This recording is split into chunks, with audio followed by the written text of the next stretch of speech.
Amado Padre Celestial, yo te doy gracias. Te doy gracias porque tu palabra no vuelve vacía. Te doy gracias porque tú ministras a nuestros corazones. Y te doy gracias, Señor, porque en este libro que estamos estudiando, estamos hablando del año 1100 antes de Cristo.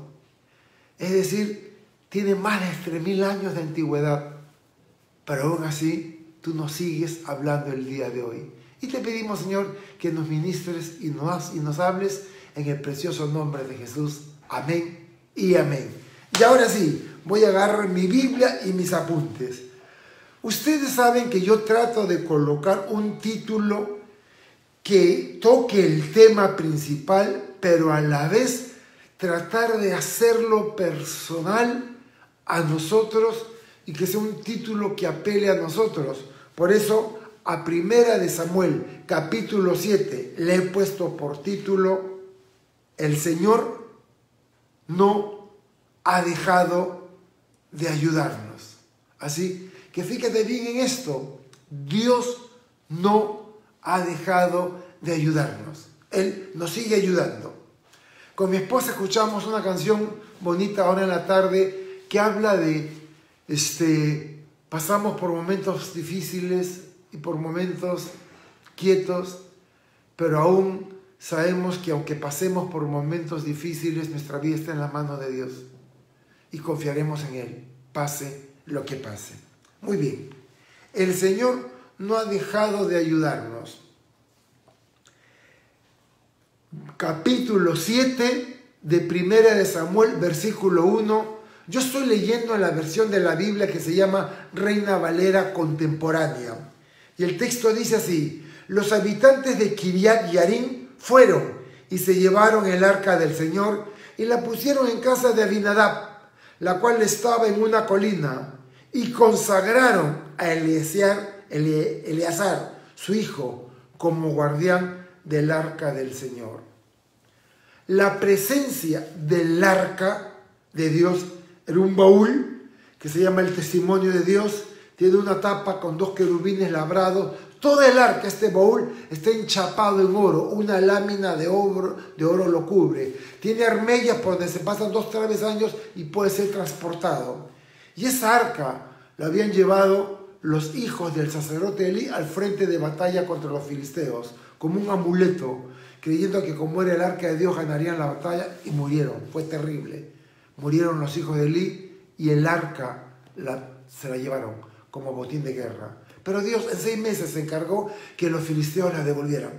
Le salieron tumores, enfermedades, y llega a Bet-Semes, que fue el primer poblado. Pero en Bet-Semes, al igual que había ocurrido con los filisteos, los habitantes de Bet-Semes, siendo una población de levitas, era una ciudad que había sido entregado a los habitantes de Leví en la región de Judá. Y estos levitas, cuando llegó el arca, miraron adentro y pasó una mortandad que los de Bet-Semes dijeron a los de Kiriat Yarim: llévensela, por favor. Y acá estamos.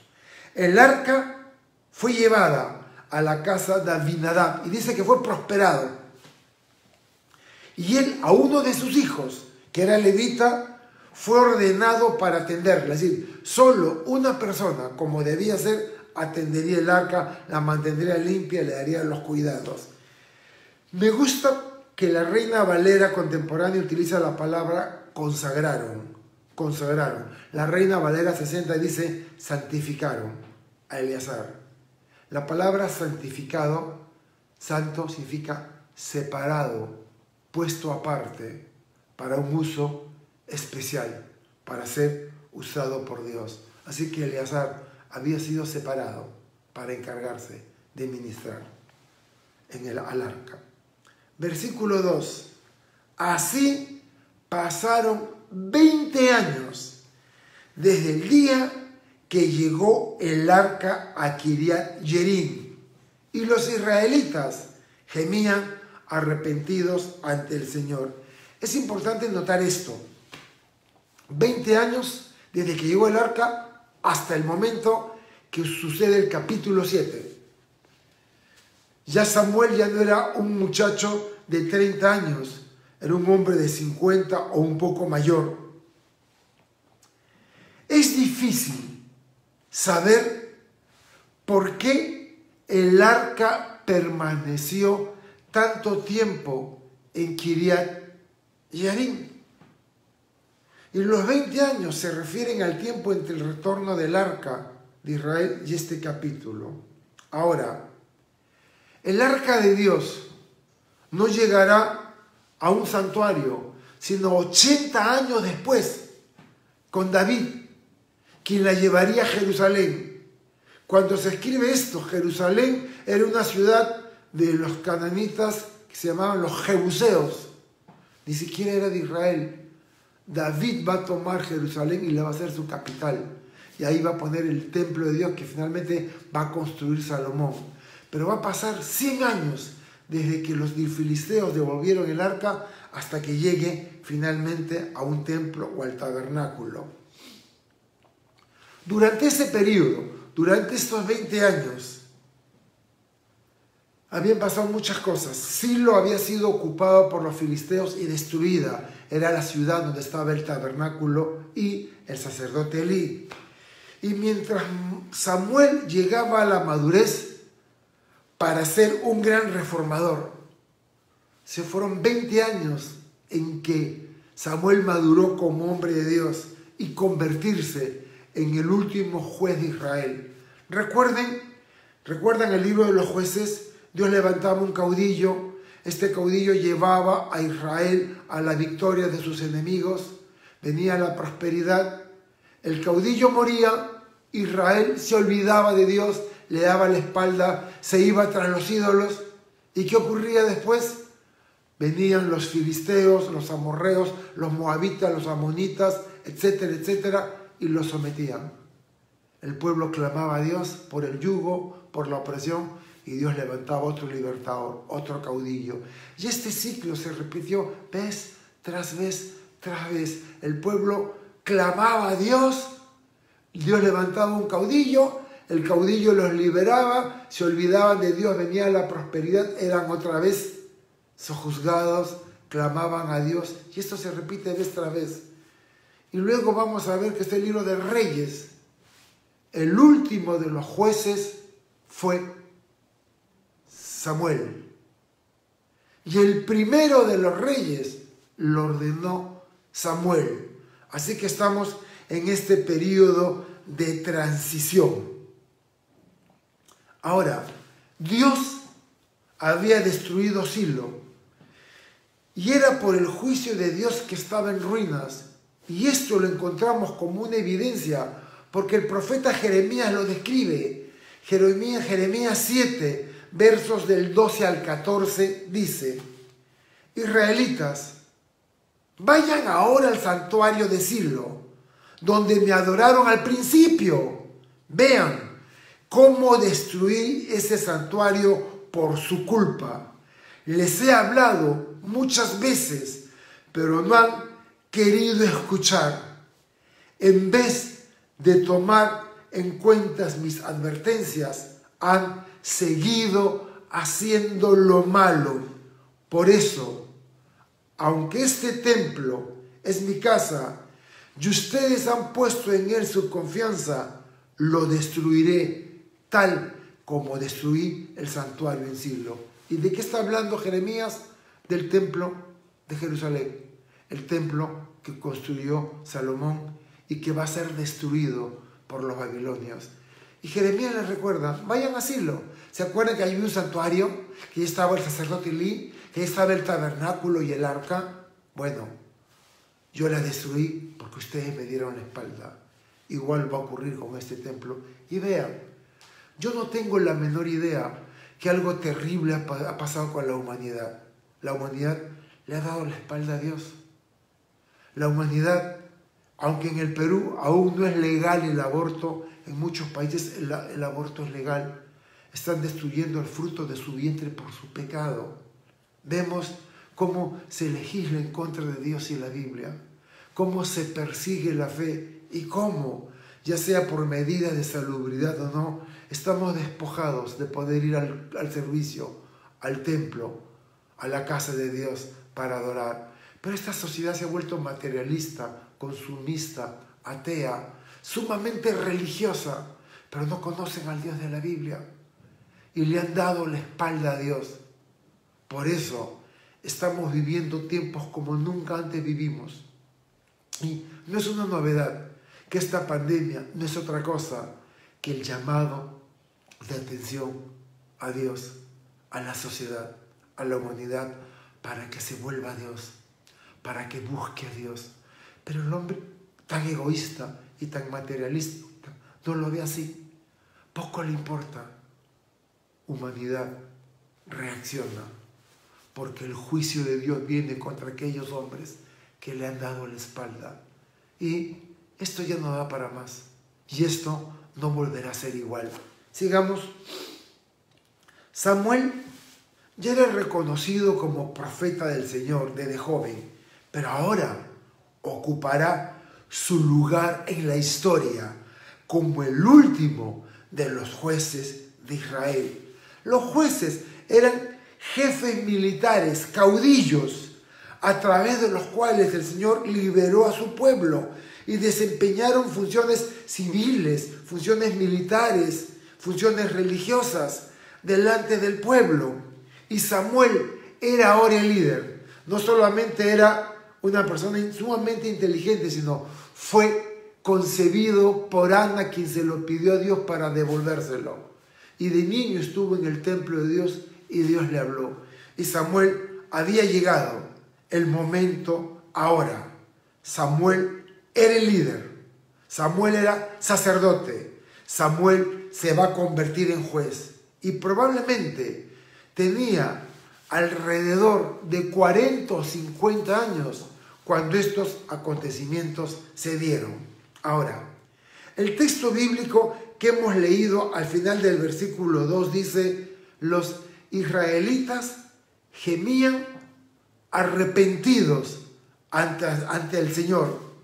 Y esto debido a los desastres de los últimos años, a la ocupación filistea. La desgracia había preparado el camino para que el pueblo clamara a Dios. Y los acontecimientos mundiales que estamos viviendo nos han acorralado y nos han puesto en una situación en la que nunca antes estuvimos, creyentes o no creyentes, porque es tiempo que como sociedad levantemos el rostro y clamemos y busquemos a Dios. ¿Qué esperas para clamar a Dios? Señor, tú, el Dios de la Biblia que hablaste y has cambiado a tantos hombres y mujeres, háblame, Señor. Esa debería ser nuestra oración. Ahora, ¿por qué esperar cuando todo está perdido o cuando es muy tarde? ¿Por qué creer que aún puedo seguir haciendo lo mismo y nada va a pasar? ¿Por qué creer que puedes seguir y seguir? Y cuando reacciones, será muy tarde. Y cuando pidas perdón, ya no habrá perdón.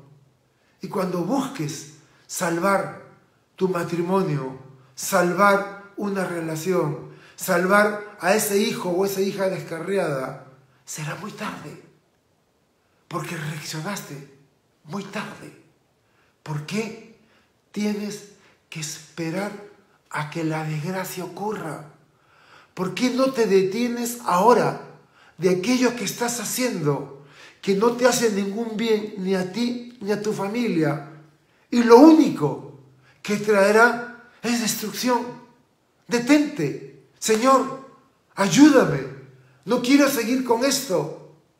Es increíble las profundas oscuridades que pueden ocurrir en la vida de un hombre, hasta llevarlo a hacer atrocidades inimaginables. Pero si no te detienes y no reaccionas, tú serás el único culpable de las consecuencias de tus actos. Y tómalo como palabra de Dios. Quiero leerles Jeremías 3, versos del 22 al 25. Vuelvan conmigo, hijos rebeldes. Yo los convertiré en hijos obedientes. Y los israelitas respondieron: Dios nuestro, aquí nos tienes. A ti volvemos, porque eres nuestro Dios. De nada nos sirve ir a las colinas, ni lanzar nuestros gritos a las montañas. Solamente en ti hallaremos nuestra salvación. Desde que éramos jóvenes, nuestra vergonzosa idolatría echó a perder a nuestros hijos. Tu forma de vivir, lejana de Dios, muy religioso, pero sin un conocimiento del Dios verdadero, echó a perder a nuestros hijos. Perdimos nuestras ovejas y ganados, todo lo que consiguieron nuestros antepasados, y nosotros pecamos contra ti. Desde que éramos jóvenes y hasta el día de hoy, jamás te hemos obedecido. Por eso debemos avergonzarnos y humillarnos por completo. Precioso texto, que si tienes tu Biblia, ábrela y marca Jeremías 3, los versículos del 22 al 25, resáltalos, porque es lo único que Dios ve: al corazón contrito y humillado no despreciará el Señor. Versículo 13.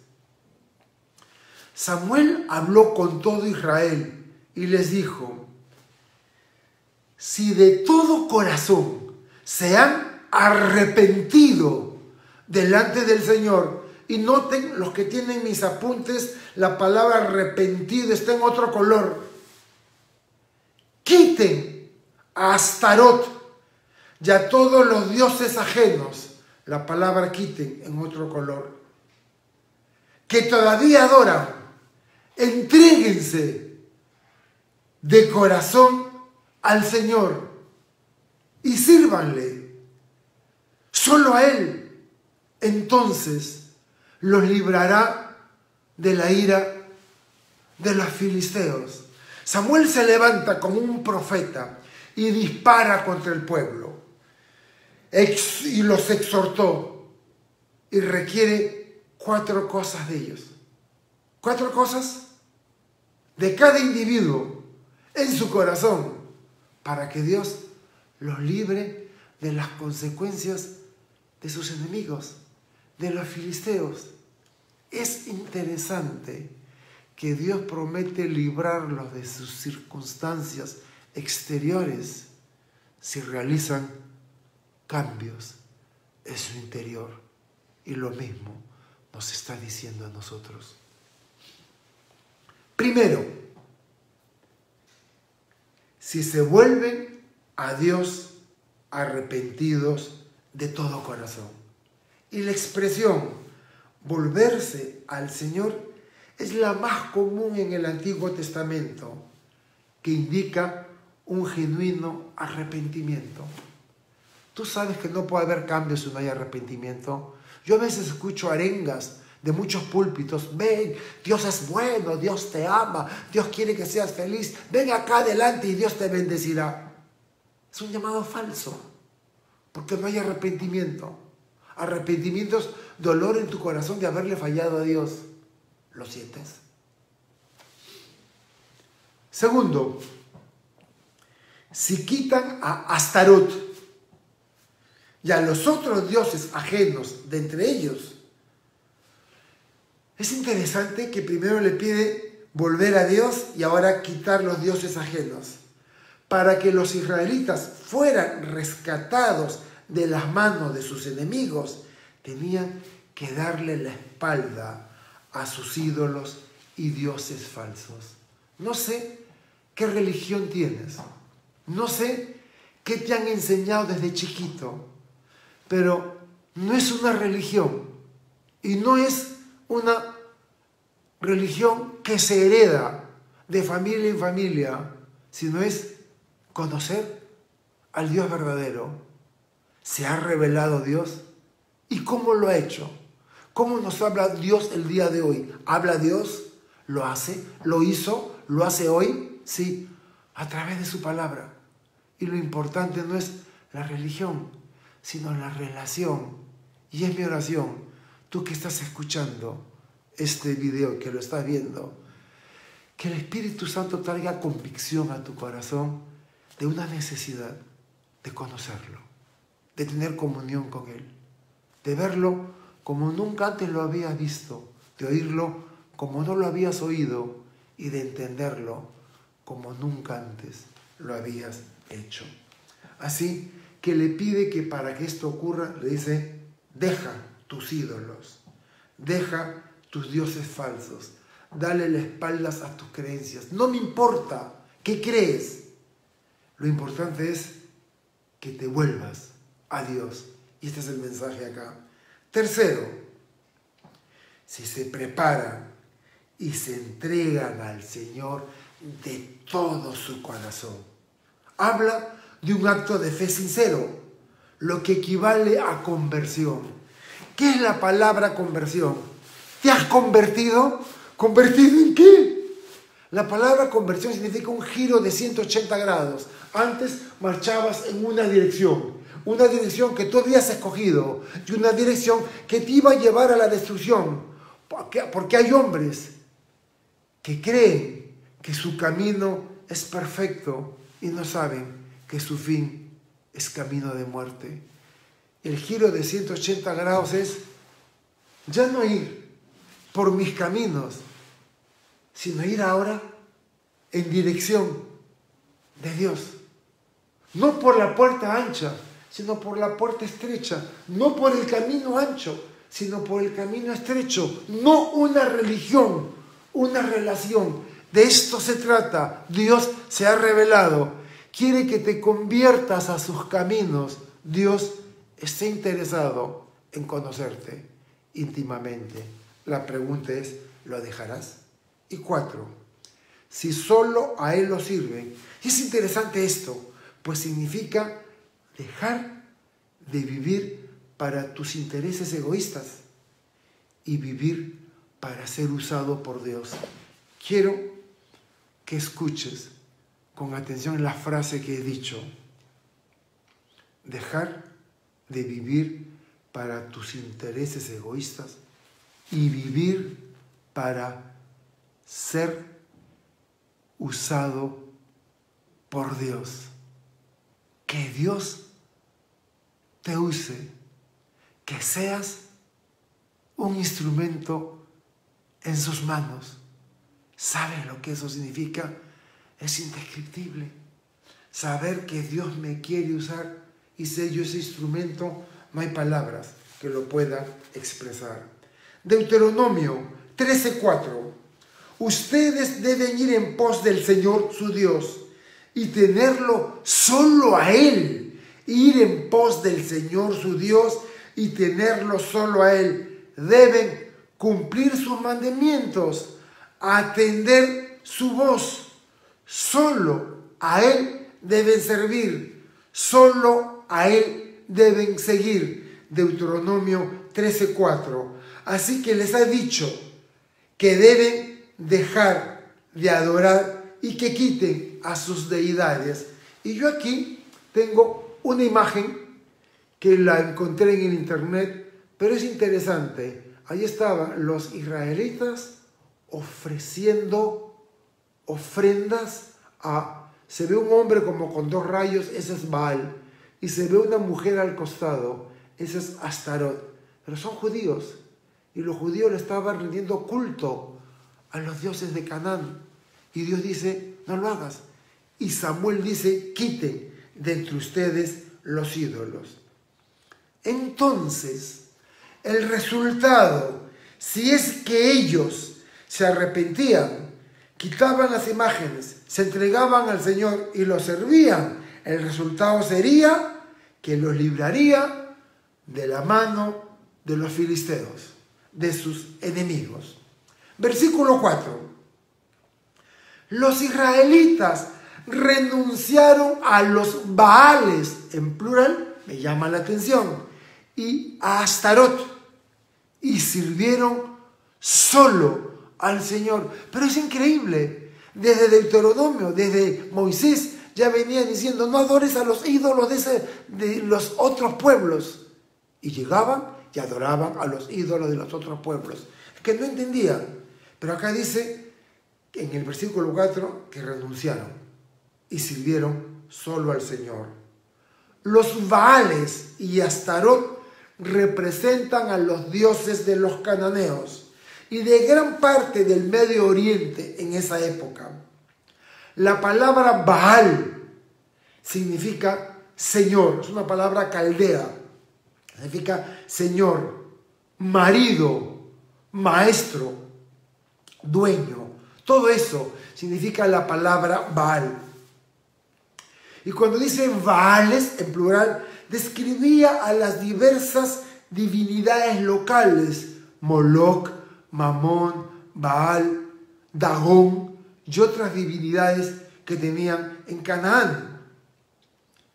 El culto a los Baales era de lo más vicioso, depravado y sensual.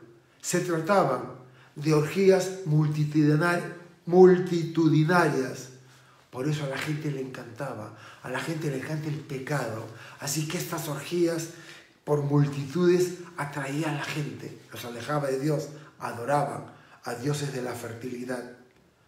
Astarot era la diosa compañera, la esposa, también conocida como Astarte por los babilonios, Ishtar por los caldeos, Afrodita por los griegos o Venus por los romanos, y también era llamada la reina del cielo por los sidonios o fenicios.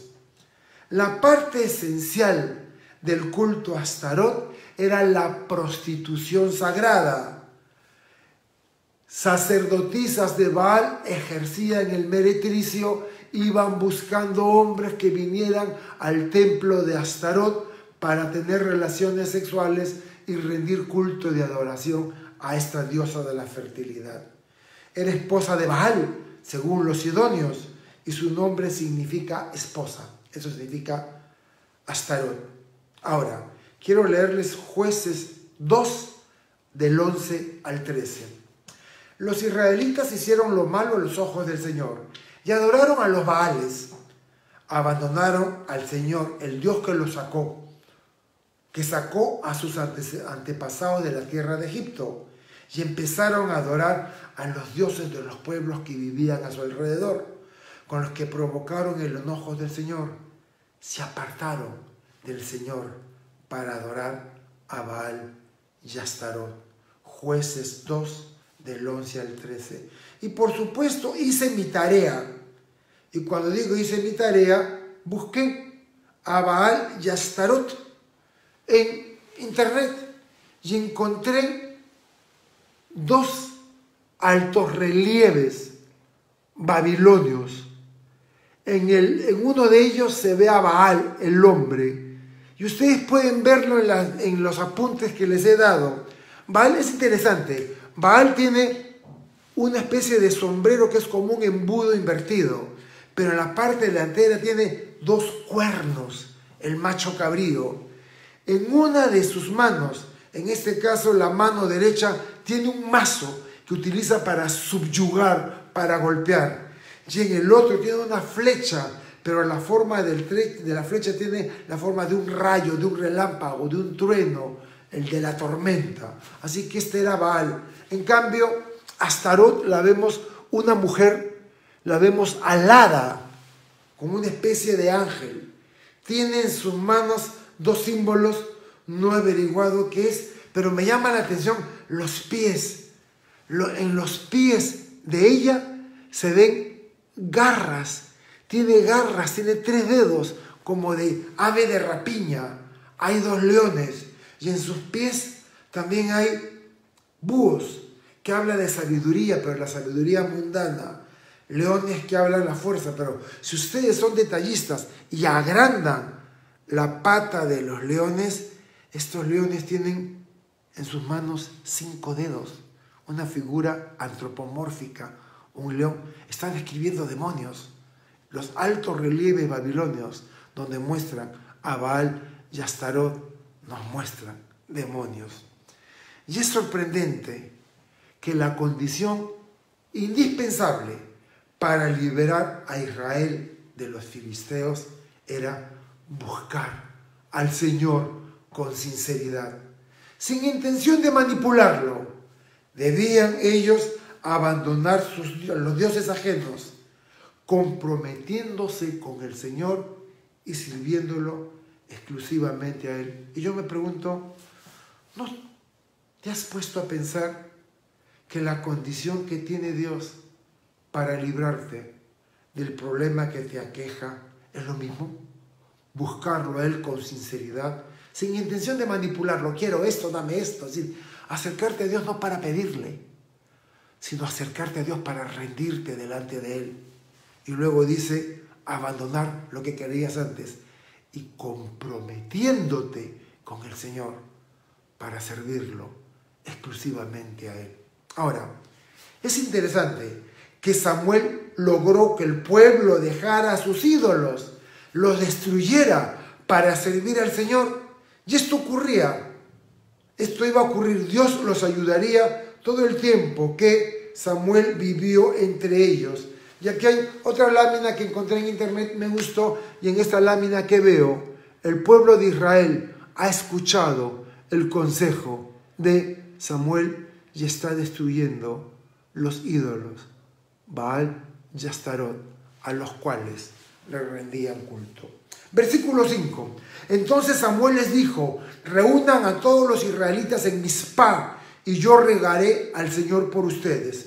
Entre los héroes del Antiguo Testamento, el testimonio de Samuel se nos presenta de forma majestuosa, como un hombre que invocaba a Dios y él le respondía. Salmos 99:6. Salmos 99:6. Moisés y Aarón entre sus sacerdotes. Samuel se cuenta entre los que invocaron su nombre, invocaron al Señor y Él les respondió. Así que el testimonio en las Escrituras, Samuel se caracterizó por clamar a Dios y lo hermoso fue que Dios siempre le respondió. Así que Samuel era levita, nazareo, porque Ana lo consagró al Señor. Era levita, nazareo, profeta, juez y líder militar. Cada fase de su llamamiento dejó un impacto en su pueblo. Hubo un avivamiento producido por un hombre. Samuel ya no tenía lugar en Silo, había sido destruido, el sacerdote Elí y sus hijos habían sido asesinados, Elí había caído, había muerto, los hijos asesinados en la guerra, los filisteos habían destruido Silo, así que ya no había lugar para él. El tabernáculo que albergaba el arca estaba vacía. Elí y sus hijos muertos. Silo tomada por los filisteos. Ya era un tiempo de oscuridad espiritual. Pero allí fue que Samuel dijo, reúnan a los israelitas en Mizpa y yo rogaré por ustedes. Y aquí tenemos Samuel. Aunque yo lo veo un abuelito de 80 años, probablemente tenía 50 o 60, pero ahí está la multitud escuchándolo.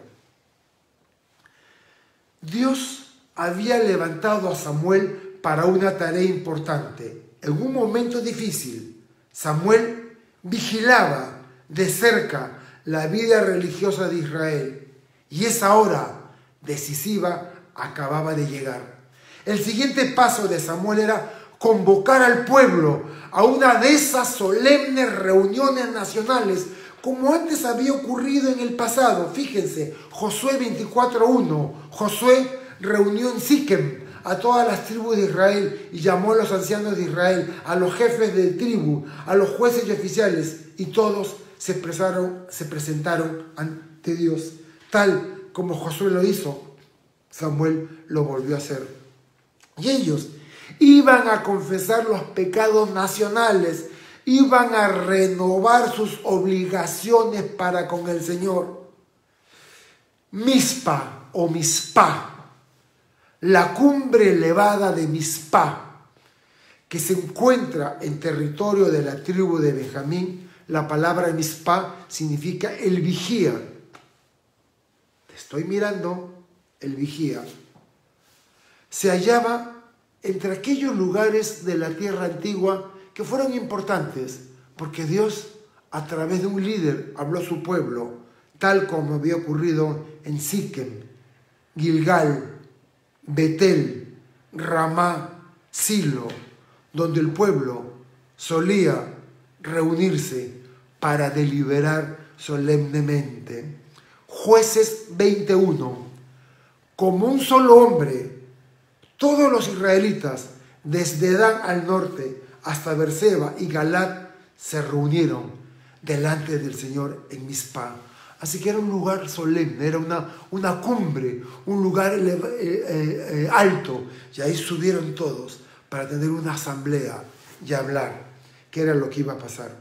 Cuando tenía 19 o 20 años, creo que 19 años, bajé en la vía expresa. En esa época pasaban los ómnibus acoplados Icarus, húngaros. No sé cuántos de ustedes se acuerdan de esos ómnibus acoplados. Y había unas escaleras. No había todavía metropolitano ni nada por el estilo. Y recuerdo que había bajado, era un domingo, y era la estación 28 de julio de los ómnibus acoplados. Recuerdo que bajé como eso de 5:30. Ya estaba oscureciendo, era verano, eran 6:30 entonces. Y cuando bajo por las escaleras había una plataforma a un lado y una plataforma al otro lado de la vía. Y recuerdo que bajo las escaleras y no había nadie, y tenía una Biblia, y en eso un indígena, un típico indígena de la sierra peruana, un quechua hablante. Por la manera de hablar castellano te das cuenta, me habló y me dijo: ¿esa es una Biblia? Y yo le dije sí. Y este indígena, en los siguientes 5 minutos, me dio una enseñanza que hasta ahora no olvido. Me dijo: hay un mensaje de Dios para ti en Mateo 24:16. Y cuando leí Mateo 24:16 dice: los que estén en Judea huyan a los montes. Y no entendí. Y él me explicó en 5 minutos cómo a lo largo de la historia de Israel acontecimientos de Dios con su pueblo habían ocurrido en los distintos montes. Y puedo nombrar todos los montes: el monte Ebal, el monte Sinaí, el monte Hebrón, el monte, etcétera, etcétera, el monte Carmelo. Y Jesús dio su sermón en el monte, se transfiguró en el monte, murió en el monte Calvario. Y este indígena me dijo: los montes indican comunión con Dios. Y el Señor te dice a ti, joven, ahora que estás en tierra firme, no te quedes cómodo, huye a los montes a tener comunión con Dios. Y vean, tenía 19 años, han pasado más de 40 años. Y todavía recuerdo 42 años cuando este hombre me dijo esto. Versículo 6. Primera de Samuel 7:6.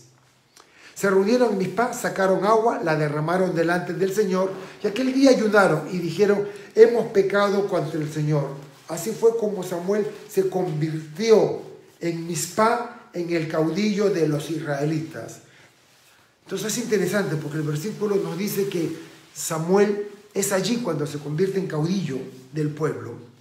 El hecho de sacar agua, sacó agua y la derramó delante del Señor, era considerada una ofrenda de adoración o libación. Sacaron agua significa derramamiento de lágrimas. En el Targum se lee: ellos pusieron sus corazones en penitencia como aguas delante del Señor. Así que esta lágrima que se derraman es con la intención de lavar sus ofensas pasadas. Y vean lo que dice Isaías 1:16 al 18. Alguien me manda una carita molesta, no sé por qué. Bueno, Isaías 1 del 16 al 18 dice: lávense, límpiense, aparten de mi vista sus malas acciones. Dejen de hacer lo malo, dejen de hacer lo malo. Vengan ahora y pongamos las cosas en claro, dice el Señor. Si sus pecados son como la grana, rojos, se pondrán blancos como la nieve. Si son rojos como el carmesí, se pondrán blancos como la lana. Solo la sangre de Jesús puede lavar nuestros pecados y hacernos limpios delante del Señor. ¿Qué era una libación? La libación era un ritual religioso o ceremonia de la antigüedad que consistía en la aspersión de una bebida en ofrenda a un dios. Los líquidos ofrecidos en las libaciones podían ser vino, leche, miel, aceite de olivo, incluso agua pura que se vertía en el suelo. La primera libación que aparece en la Biblia la realiza Jacob en Betel, cuando Dios lo bendice y le cambia el nombre de Jacob a Israel. Y esa libación la encuentra en Génesis 35:14. Él derramó aceite. Así que era una costumbre de las civilizaciones antiguas entregar esas libaciones a sus dioses. El día de hoy se habla de libar licor, una ofrenda a mi Dios, al Dios del vino, Baco. Ahí va mi libación, voy a derramarlo dentro de mí. Tremendo, tremendo. Israel nunca, desde los días de Moisés, se había humillado tanto delante del Señor al confesar su pecado como ocurrió ese día, y Samuel intercedió por ellos, y así empezó su oficio de juez, enderezando lo malo de Israel, convirtiéndose en el instrumento de su liberación del yugo de los filisteos. Versículo 7. Cuando los jefes de los filisteos se enteraron de que los israelitas estaban reunidos en el monte en Mizpá, se prepararon para ir a luchar contra ellos. Cuando los israelitas se supieron, se llenaron de miedo. Cuando los filisteos recibieron noticia de esta reunión en Mizpá, luego de 20 años de ejercer yugo sobre los israelitas, desearon anticiparse a sus movimientos. Ellos consideraban la reunión como una preparación para la guerra y del mismo modo tenían recelos del poder del Dios de Israel, cuya mano habían sufrido durante el tiempo que el arca estuvo en su tierra. Solo 6 meses, han pasado 20 años y recuerdan los 6 meses de los estragos que vivieron cuando el arca de Dios estuvo en su territorio. La asamblea se reunió en Mizpá inocentemente, con ningún pensamiento para la guerra o intención de prepararse para ir a luchar contra los filisteos. De hecho, cuando Israel en Mizpá se enteró del acercamiento hostil de los filisteos, tuvieron temor. Pero del mismo modo que alejarse de su Dios les había provocado su abandono, ahora el hecho de que ellos regresaran a su Dios les traería el auxilio oportuno de parte del Señor. Israel no debía salir a la guerra, ni la victoria debería ser ganada con sus propias fuerzas. Todo tenía que ser de Dios. Y los filisteos debían precipitarse en su propio destino. Y en ese estado de ánimo estaban dispuestos a considerar cualquier fenómeno terrible de la naturaleza como la intervención de Dios a favor de su pueblo, y en consecuencia se dejarían afectar por los acontecimientos. Y aquí vemos a los filisteos. Se han enterado que Israel está en Mizpá, así que se reúnen, vamos a aplastarlos de una vez. Versículo 8 y 9. Le dijeron a Samuel: no dejes de clamar por nosotros, el pueblo, al Señor, nuestro Dios, para que nos libre del poder de los filisteos. Noten que ahora dice nuestro Dios.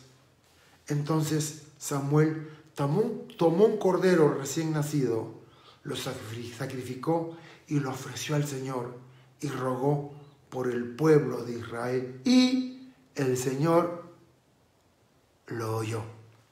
Israel se siente atrapado e indefenso. No están preparados para la guerra, no han ido armados, no están preparados para enfrentar a los filisteos. Los filisteos vienen contra ellos. Piden a Samuel que interceda ante Dios, específicamente para que los libre del poder de sus enemigos. Y Samuel realizó una ofrenda, oró por el pueblo y el Señor lo oyó. ¿Cómo que lo oyó? Vean, lo que dice el versículo 10. Me encanta, me encanta, me encanta la palabra. Mientras Samuel estaba ofreciendo el holocausto, quiere decir que el cordero fue ofrenda totalmente quemada, llegaron los filisteos para pelear contra los israelitas. ¿Sí? Está en pleno sacrificio. Los israelitas están asustados. Por favor, Samuel, haz algo. ¡Ahí vienen! ¡Ahí vienen! Pero el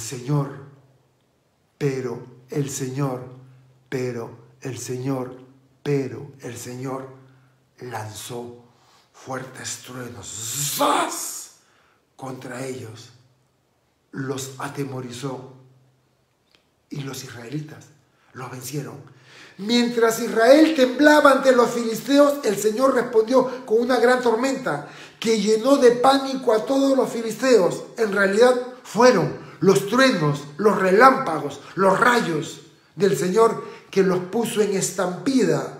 Ya que tengo la imagen, acá está, Samuel, el pueblo, los relámpagos, los truenos y, irónicamente, Baal era el dios de los truenos que era adorado por los filisteos, pero esta vez quien tronaba desde el cielo era el Dios de Israel y los filisteos ni siquiera tuvieron oportunidad de lanzar la lanza o agarrar la espada, huyeron despavoridos. Versículos 11 y 12. Salieron de Mizpá, persiguieron a los filisteos más allá de Betcar y los hirieron de muerte. Luego Samuel tomó una piedra, la puso entre Mizpá y Sen. En ese lugar lo llamó Ebenezer porque dijo, hasta aquí nos ha ayudado Dios. Israel se puso a perseguir a la masa de fugitivos. Los persiguió e hirió. Samuel, para destacar la victoria, su causa y significado, que era gracias a la intervención de Dios, colocó una piedra conmemorativa en el lugar de la derrota de los filisteos y la llamó Ebenezer. Hasta aquí nos ayudó Yahvé. Y vean, otra lámina, los filisteos huyen, los israelitas van detrás de ellos. Nos ayudó, pero solamente hasta aquí. Porque toda la ayuda de Dios es solo hasta aquí. Escúchame. Toda ayuda de Dios es hasta aquí. Día a día, de lugar en lugar. No es ayuda incondicional ni completa. No es de una vez por todas. Al margen de nuestra conducta. Yo me porto como quiero y Dios tiene que ayudarme. No, no es así. Versículos, acá está Samuel con la piedra, Ebenezer. Hasta aquí nos ayudó Dios. Dios nos sostiene día a día. El paso necesario, la guía para cada paso. Versos 13 y 14. Así fueron vencidos los filisteos, no volvieron a entrar en el territorio de Israel porque el poder del Señor estuvo en contra de ellos mientras Samuel vivió. Mientras el caudillo, mientras el viejo, mientras el juez vivió, los filisteos no pudieron hacer nada. Los israelitas liberaron el territorio que los filisteos tenían en su poder, que en 20 años se los habían quitado. Recuperaron las ciudades que les habían arrebatado, desde Ecrón hasta Gat. Así, los israelitas y los amorreos vivían en paz. Noten que mientras Samuel vivió, los filisteos supieron que el poder de Dios estaba en su contra, y esto lo frenó. Hechos 13:20. 450 años después, fueron gobernados por los jueces hasta que llegó el profeta Samuel. Y con Samuel ocurre un punto de inflexión en la historia de Israel. Ya no habría más jueces. Él sería el último juez, profeta y sacerdote. Las consecuencias de esta derrota fueron importantes. Aunque tenían la posesión de ciertos lugares, el avance de sus incursiones fue cortado. No intentaron hacer más expediciones como aquella que habían sido derrotados tan notablemente. Los filisteos nunca más tomaron la iniciativa para atacar en tiempos de Samuel. En la vecindad inmediata del campo de batalla, todas las ciudades que los filisteos habían tomado en esos años fueron devueltas a Israel. Además, los amorreos o tribus cananeas de la zona rompieron su alianza con los filisteos y hubo paz entre Israel y los amorreos. ¿Cómo la comunión con Dios nos trae paz con nuestros enemigos? Y qué importante es que conozcas a Dios y que te rindas a Dios. Si estás con Dios, tú y yo son mayoría absoluta. No tienes que tener temor por enemigo alguno. Cuando los caminos del hombre son agradables delante del Señor, aún a sus enemigos los hace reconciliar con Él. Proverbios 16:7. Si el Señor aprueba los caminos del hombre, hasta sus enemigos hacen la paz con Él. Y terminamos. Versículos del 15 al 17. Mientras Samuel vivió y gobernó al pueblo de Israel, todos los años visitaba Betel, Gilgal, Mizpah, dictaba leyes para todos los israelitas y después regresaba a Ramá, donde vivía y donde también edificó un altar al Señor, y desde allí impartía justicia al pueblo. Samuel tomó la administración espiritual, nacional y política de Israel. Jueces 2:16. Entonces el Señor suscitó caudillos para que los libraran de aquellos que los despojaban. Samuel era la respuesta de Dios para librar a Israel de los filisteos. Se da una sinopsis rapidísima del resto de la vida de Samuel. Estableció su hogar en Ramá, su lugar de nacimiento, y en donde edificó un altar. ¿Por qué Samuel no llevó el arca a Ramá? Se edificó un santuario. El arca todavía estaba en la casa de Abinadab. Es un misterio, no lo sabemos. La Biblia no dice. Un altar es el lugar donde se realiza un sacrificio. Y hoy nuestro altar no es terrenal. Nuestro altar fue la cruz donde Cristo murió. Nuestro altar es la cruz de Jesús. Y hoy participamos de sus beneficios. Jesús pagó por nosotros. Jesús pagó mi deuda. Jesús pagó mi salvación. Jesús me bendijo. Dios me llenó de toda clase de bendiciones espirituales y físicas. Están en Jesús. El territorio perdido había sido reconquistado y el cuadro era de paz y prosperidad. Y anualmente Samuel visitaba, hacía un circuito de 80 kilómetros, Betel, Gilgal, Mizpah, Ramá. Todas estas ciudades se encontraban en el territorio de Benjamín, donde hacía de juez y daba leyes. Y la experiencia con los filisteos comprobaba que la victoria no dependía de cuán grande fuera el ejército, sino de su disposición a obedecer y a confiar en Dios. Solo así vendría en su ayuda cuando clamara a Él. Igual el día de hoy nuestra victoria no está como ejército o con la fuerza. Nuestra victoria está en el Señor. Así que vamos a orar para encomendarle al Señor nuestras vidas. Señor, queremos darte gracias. Vaya, Samuel, qué personaje, cómo cambió la vida de este pueblo, cómo hizo que el pueblo realmente se humillara y te siguiera. Al igual, Señor, te pedimos por todos los que estamos acá. Queremos ser instrumentos para bendecir a la gente con tu palabra. En el nombre de Jesús oramos. Amén.